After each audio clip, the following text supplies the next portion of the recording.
Today's been an absolutely amazing occasion. We've hosted the 5th of the Women in Science breakfasts.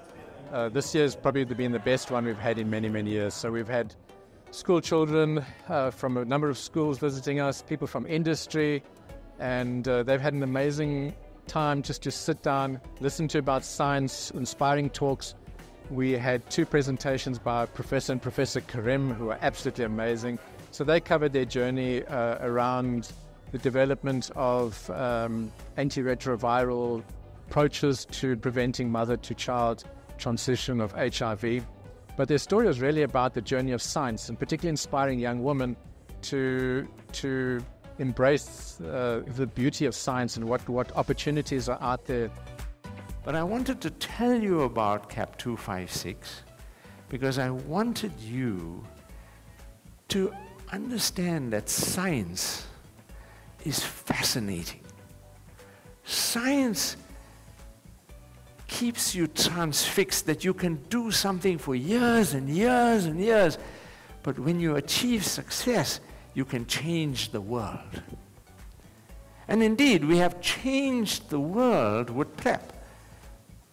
We have now a whole new way to prevent HIV. And if CAP 256 works, it's a game changer, because we have now a whole new way in which we can just provide an injection to protect anybody, not just young women, but anybody from getting HIV. I thought the event was amazing. I thought to have the women in the industry and young women in one room is just so empowering, so powerful. I thoroughly enjoyed the session. I felt that the keynote speaker, he executed his presentation so well. It was so informative and also so inspiring. I think for us, for RCL employees, one of our values actually is curious minds, and that's truly what he extrapolated throughout his speech, to be more curious, to be more inventive, to ask the questions why, both him and his wife.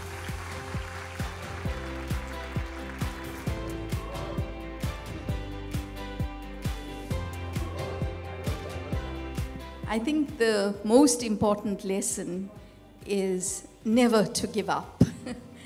And Prof. Abdool Karim spoke about us being experts at failure. I think that Madiba, for example, said, you know, in his many quotable quotes, that when you are walking a long journey and you reach the first hill and you climb to the top, and then you look around and you see there's 1,000 more hills to be climbed. And I think when you're discovering new knowledge, when you're discovering knowledge that's going to change the world, that's going to change the trajectory of planet and people, then it's not a very easy path.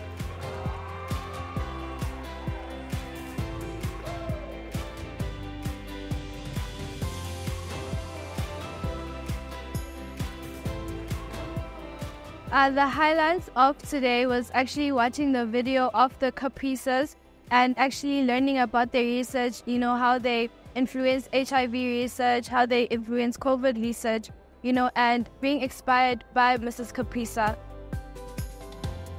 Today I learned that it's quite very important to not give up at all times, to believe in yourself, regardless of all the failures that you've encountered, to just know that you can do it. Anything is possible, regardless of the people that you have around you, whether you have the support or not.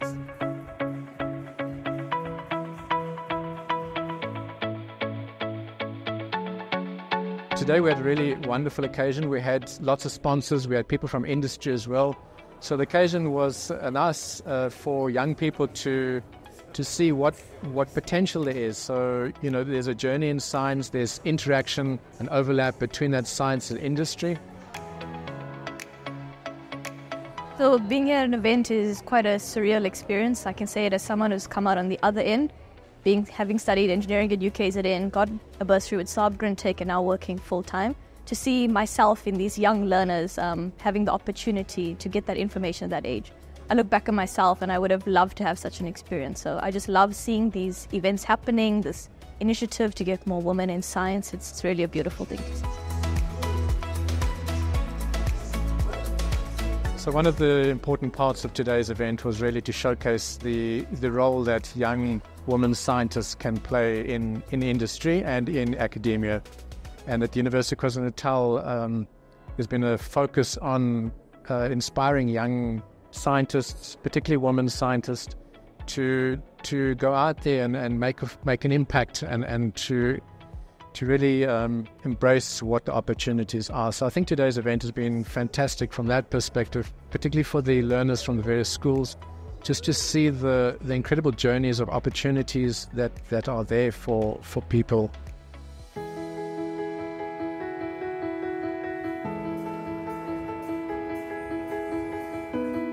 I'm from Haven Park Secondary School, and so-called underprivileged school, whereby my learners are disadvantaged, lack of resources, and so exposing them to an event whereby they can actually network, get to know other scientists, possibly even change their minds as to what subjects and courses they want to do in their first year.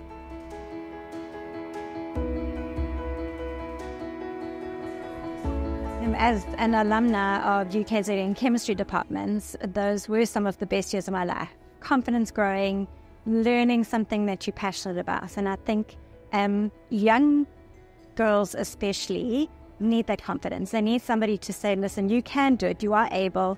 You might not get it right all the time, you might get C's, B's, whatever those marks are. It doesn't reflect on where you're going to end up with your lives. And you've just got to keep moving and in the way that you want to be. So I think bringing them here, they all kind of took a step back and said, sure, that lady was amazing. Well, Professor Karim has such a life story to her. And just her message of don't give up. We fail 9 times out of 10, but that one time that it works, it's a good thing.